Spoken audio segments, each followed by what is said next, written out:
Lightning like Steve McQueen. I'm in the fast lane when the light turns green. And I built tough, I ain't nothing but grit. Cause I made rugged blood, sweat, and spit. Yeah, like a horse I fly. Better push yourself in for a bumpy ride. I like to play hard, but I work harder. And I weather the storm cause I'm built stronger. What is up, ladies and gentlemen? We are back. We are live. It is the Freight Coach Morning Show, the top morning show in transportation, coming to you guys every single weekday, 8:30 a.m. Pacific, 10:30 Central, to break down some industry headlines, and most importantly, provide some actual insight into what you can do with all of this information. If this is your first time tuning in, welcome. This is the real side of freight, ladies and gentlemen. And I say that before every single show. And what I mean by that is I only speak to transportation professionals on this show, as well as my twice a week long form podcast, because I want to talk to the right individuals who have done what you're looking to do or who are currently doing what you're trying to achieve. So you can take that information, apply it, utilize it, and see a meaningful difference in your business and your life. All right, it is Happy Hump Day. Jamie coming in over on YouTube.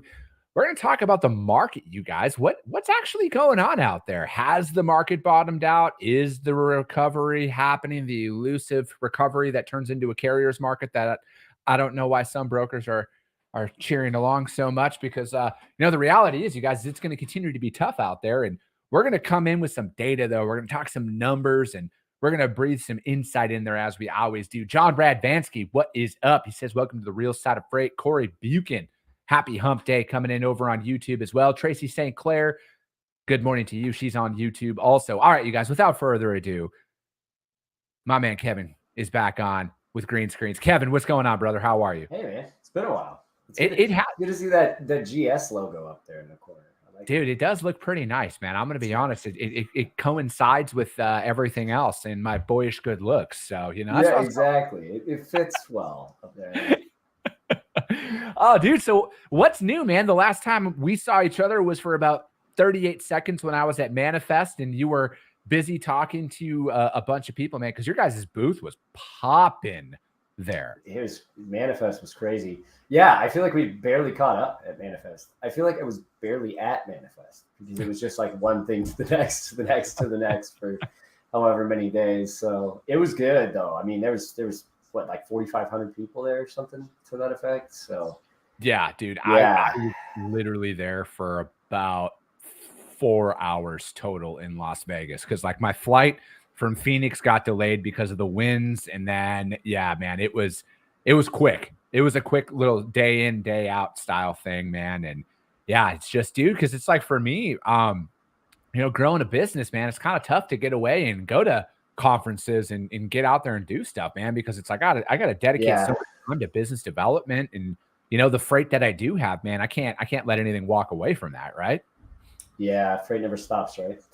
I mean, it helps when you can start hiring people, though. You get to that point, then you can get out of the office and stop doing biz dev.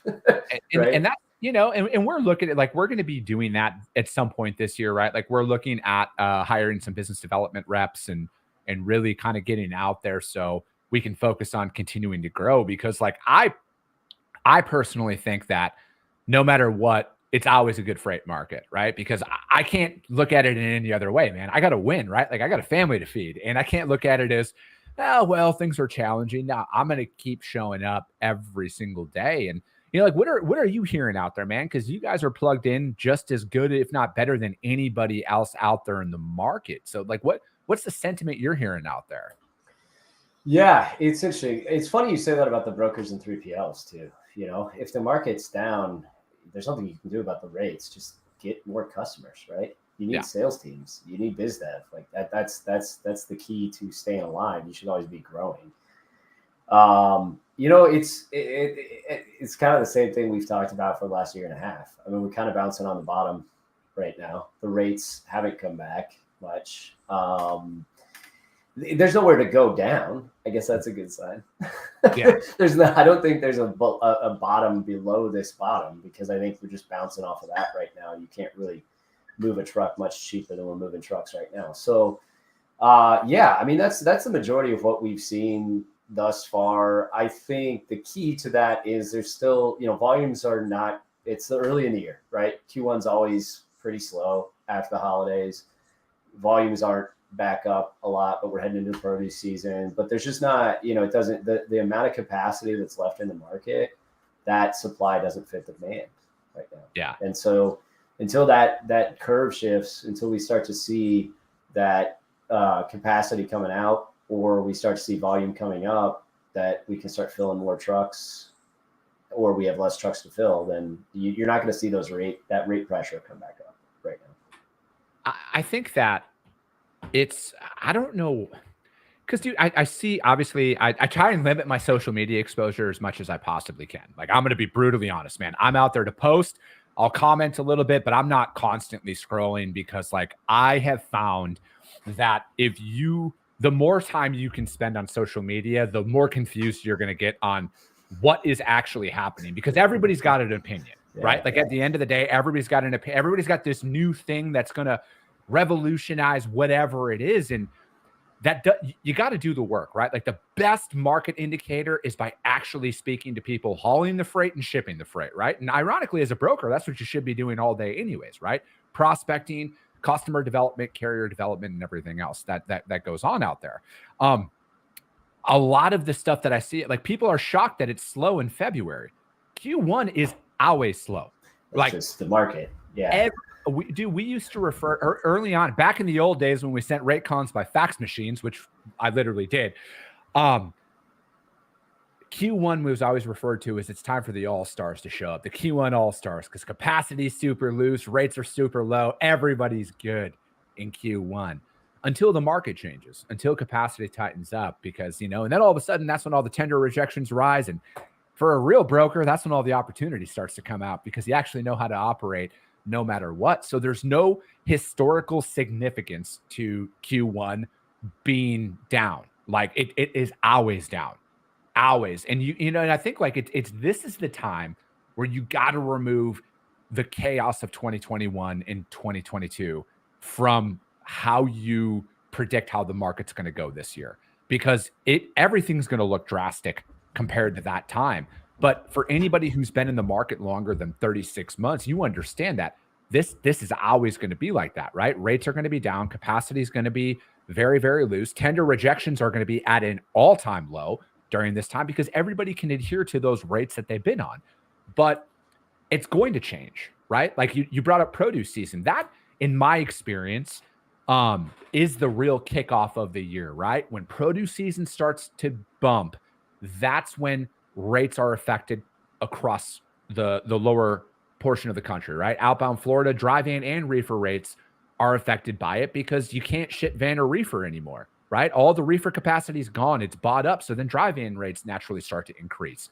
So those are natural market predictors that are going to happen this year.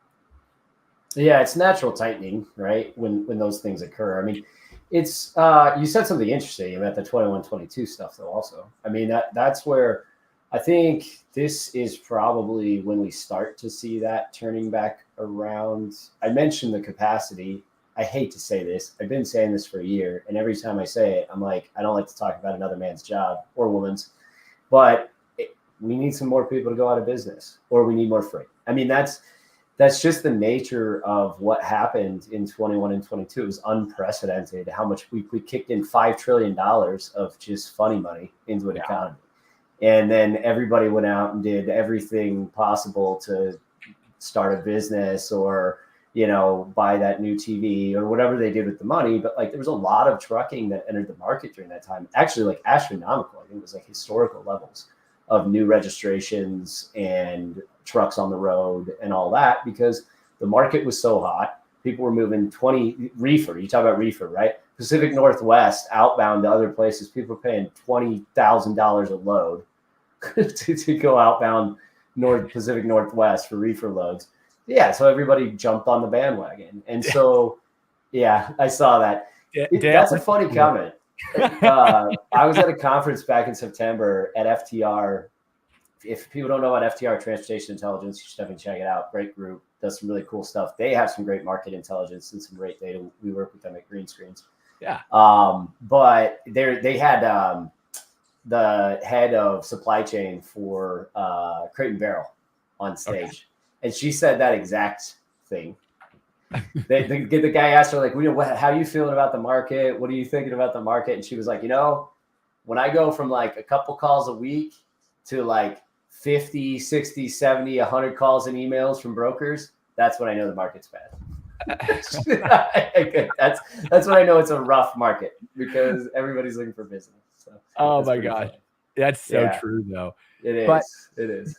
Dude, I don't think you're wrong in your assessment there, right? Like you can say that without advocating that people fail, right? Because the reality is everything is supply and demand. And, I met up with lunch with a really good friend of mine, Anthony Jimenez. I used to work with him back in the day. He works for a company. If you guys need anything shipped to Hawaii, you got to hit up my man, Anthony, on that. If you guys need to get in contact with him, just let me know. But we were talking about that exact topic, right? Like when they put all that money into the economy, everybody bulk ordered inventory. Everybody was spending like there was literally no tomorrow because money was free. Money was cheap. You could get all of that stuff. So like naturally. And you had the inverse effect of people weren't traveling.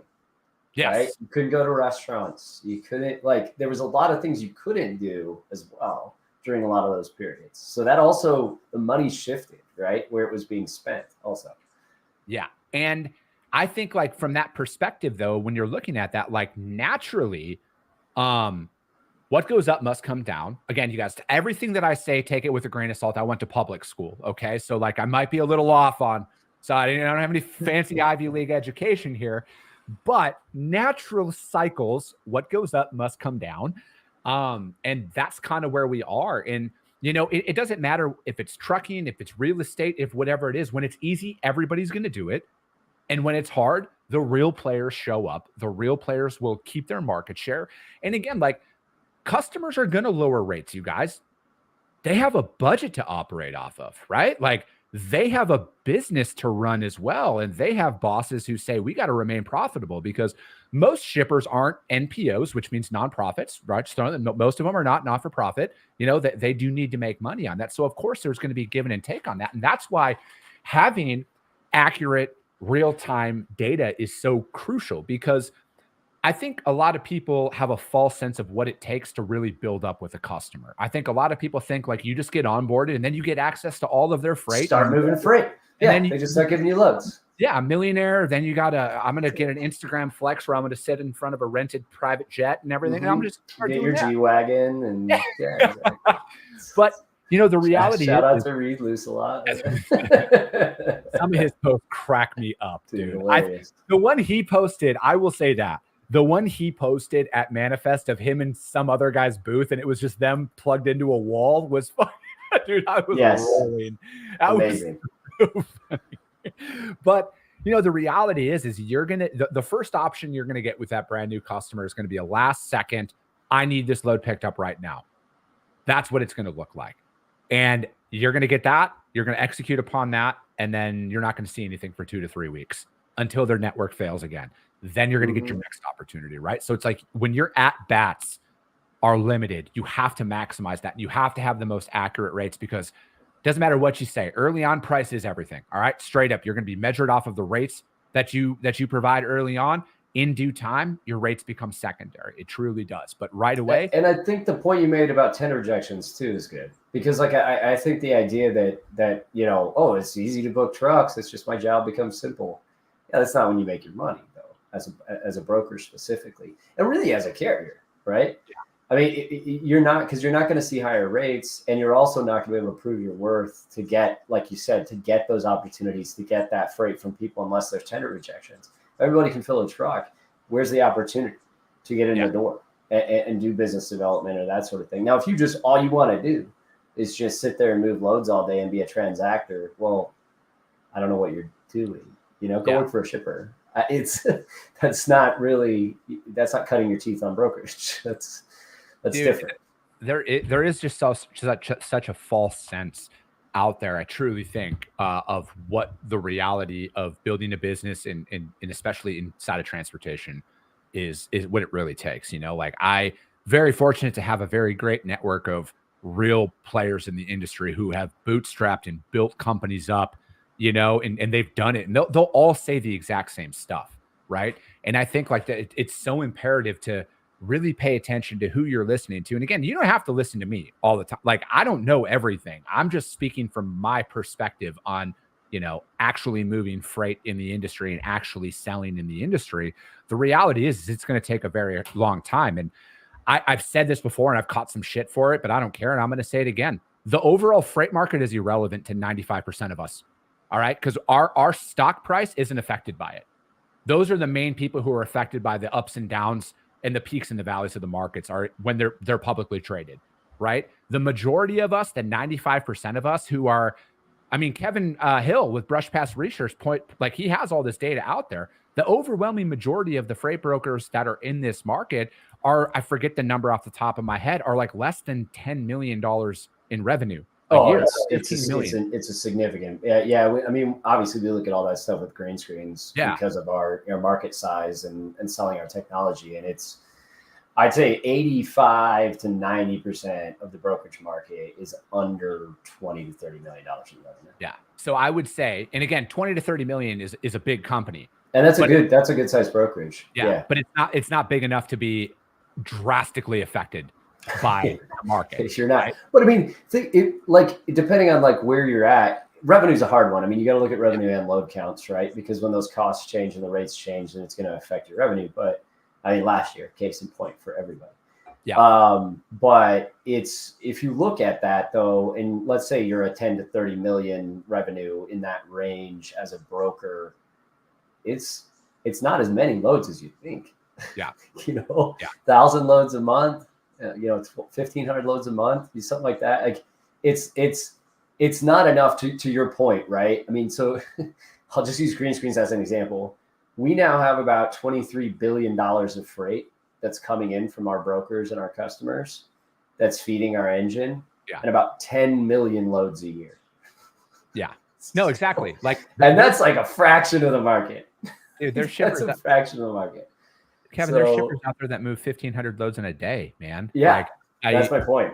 To put it into perspective, it's very accurate. And and I'm not saying that it's not challenging, you guys, when I'm mentioning this. I just think that you can always find an excuse to not do your job, right? Like you can always find an excuse to not prospect because it takes a long time. And then especially when you go, because like when it was so easy, because, essentially you could cold call anybody and get onboarded as a broker over the last couple of, 21 and 22, because it was so chaotic. And then when the real effort needs to show up, and I think that's the market that we're going to go in. If you've never been in a carrier's market before, to quote South Park, you're going to have a bad time. Because frankly, nothing wrong with the good South Park. Yeah, dude, I could tie into South Park to everything, but I'm being serious. It's a very challenging thing because you get used to making 15% on every single load that's out there. For example, in a carrier's market, you might only make like 8% on a load or 9% on a load, because naturally what's going to happen, you guys, carriers' rates are going to increase. I don't know at what speed, but they're going to increase. Customer rates are going to lag. So you might be at a 6 to an 8 month, complete hypothetical example here. You might be at a 6 to 8 month period where carriers' rates are up and customers' rates are stagnant, and they're not going to touch it. They are not going to raise their rates at all. So again, what are you going to do? Are you going to look at it as, well, fuck that, I'm used to making $500 on this load, I'm not moving it for $200, they can take it back, I'll just give the freight back. Like that's a very natural thing that people think about. And I think you're right. I think there's a disconnect between the economics of the greater economy, right, and the freight economics of the freight market as a whole. I was just talking about it. So Matt Harding, who's our new CTO, funny you lots mentioned of that. Background, lots of background in the industry. Yeah, Chainalytics guy put these charts together. He's very smart, much smarter than Chris and I are. But he and I were just talking about how there's always this common misconception about the like those, you see those rates drop like what Chris is showing on the screen, and but brokers, when the market's up, they're ripping off 50% margins. It's not true. Yeah. Like I'll tell you flat out, because we have the data. Like most everybody falls back towards the mean, which is around 10 to 20%. Around 15% is around the mean for a broker on margin, on gross margin generally. A lot of times net margins are way worse. But when you have this rate come down like that and you're making 15% margin, right? It's not like they get to increase their margins 30%. When they have 15% margin, they're just making less money. Because the cost factor is so low and you're sitting on the bottom, right? And so I think that's the key that people don't understand, like the greater economy and the effect of that. You made the point on the inverse, right? If rates were way up and we go back to 21 and 22, it's not like all of a sudden the brokers are making 30% margin on a $10,000 load. It's not the case. They're still making 15% margin, right? And or less, like you said, because there's a cap on what the shippers are willing to ship goods at. Yeah. They have to be able to ship at a certain margin, thus inflation that we've been dealing with continually for 2 years, right? I mean, it balances in that way. And I think that's also where you and I've talked about this before. And, there's the broker carrier summit and some of the other stuff we've been involved with to try to help the industry come together. Like, so we need brokers and carriers and shippers to align more, right? I think data in this type of data, so people can see the market trends and see what's actually happening. Granted, we only work with brokers and 3PLs today, but when they can see what's actually happening in the market in real time, I mean, this is broker to carrier, regional spot market data. Like that's what this is. That's all we have in our database. There's no factory data. There's no other crap load board data. That's what this is. I think that helps everybody get on the same page, right? So everybody understands. What I love about this is you guys take it all the way back to 2018, right? All the way back to 2018. Yeah. So everybody can see where the massive uptick happened in everything, right? And then we all know and again, I went to public school, but in 21 and 22, there was massive capital influx into our economy through bailout money and everything else. Yeah. So naturally, and then on top of it, the overall panic of everything that's going on in the world, I got to buy 6 months worth of inventory up front instead of quarterly because we don't know when it's going to get processed and everything else. So there's a lot of things that come in it. And again, I'm not up here to try and paint a bleak picture for anybody else out there, but right now, you guys, this is normal. All right. I hate to break it to you. All right. I truly do. This is normal. This is what has been happening. If you talk to any of these guys who've been in the industry for 15, 20, 30 years, they're all going to tell you the same thing. So what can you do to combat this? What can you do? Yeah, I mean, that's it. I think the other piece too is understanding that this is normal now. And these cycles are always going to happen, but these cycles were obviously different because of everything you just talked about, right? With the issues and COVID and everything else that happened after that. But then I think now what we're realizing is with the access to data, with information, with technology, right? Things like AI coming on the scene and making it much easier to follow these trends.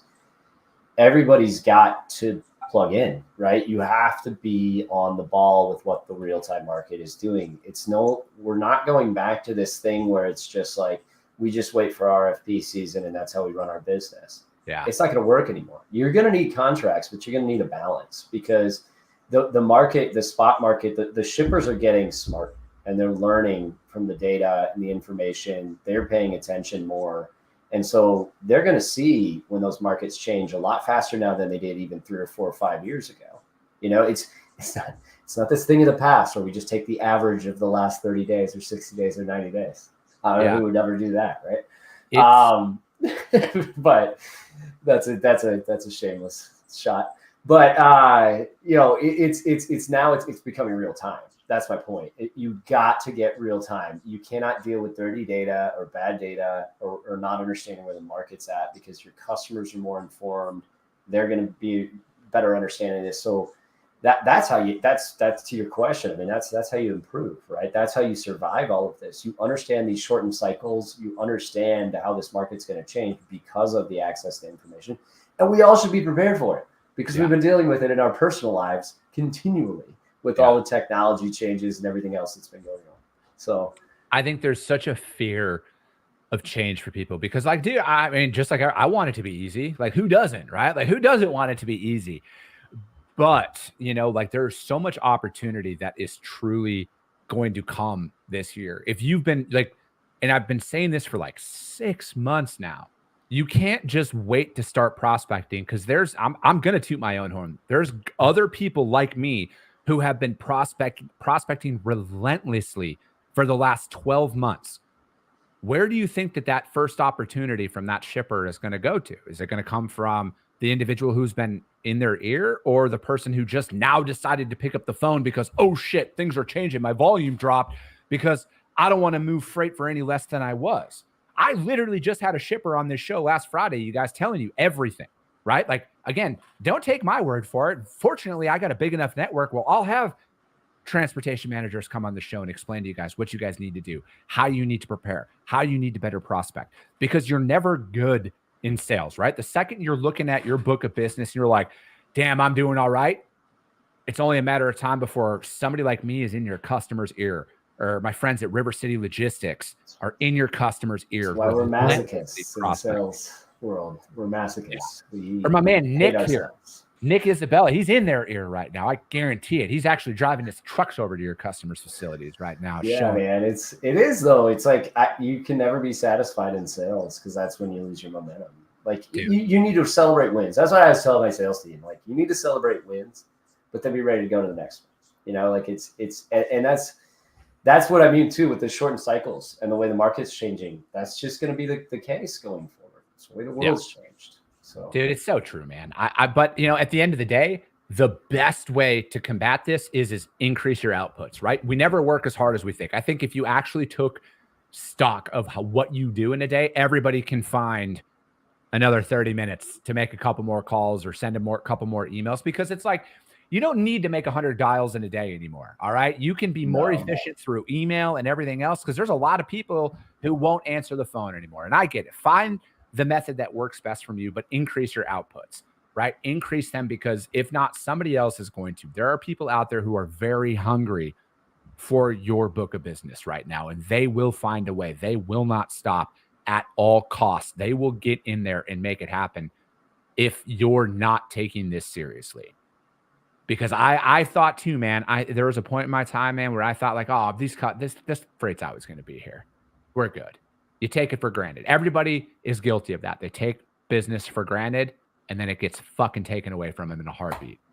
If you feel like you're coasting and it seems too easy, you probably need to. There's probably a problem. Dude, you need to pay attention. Wake up. Tyler Burkharfer with a fucking GQ photo here. Look at this, man. I love it. Looking good, Tyler. Hey, Zeus says go and take them donuts. No, man, we're gonna go for a run. Sometimes gotta get the wins, but. Yeah, I feel you, man. Well, Kevin, dude, as always, it goes way too fast when you're on the show. How does anybody reach out to you and find out more about green screens? I talk about you guys every single day because this is how I win all my freight. And I literally have been quoting live on the show. It's awesome. Keep doing it. You can do it. How does anybody reach out to you, though, man? Yeah, just go to our website, man. Greenscreens.ai. It's right there. We sign up for a demo. We'll give you a demo. You'll love it. I promise. We got a lot of happy customers. Chris, you made a good point, right? Like you made a good point. Our customers are our best salespeople right now. And you also said, talk to the people that know, right? That's how you learn. That's how you stay plugged in the industry. You have a huge network. You get people on the show. Talk to our green screens customers. They're going to tell you great things. So, dude, amen. I love it. Well, that's going to be it for today. You guys, I'll be back tomorrow. We'll be breaking down some articles, doing our thing. As always, if you guys got value in what you heard, subscribe to the show, you guys. Share it out there to your network. As always, this is how we grow, but most importantly, this is how we can help more people, is because if you see value, your network's going to see value as well. I appreciate you guys. I love you guys, and we'll be talking to you soon.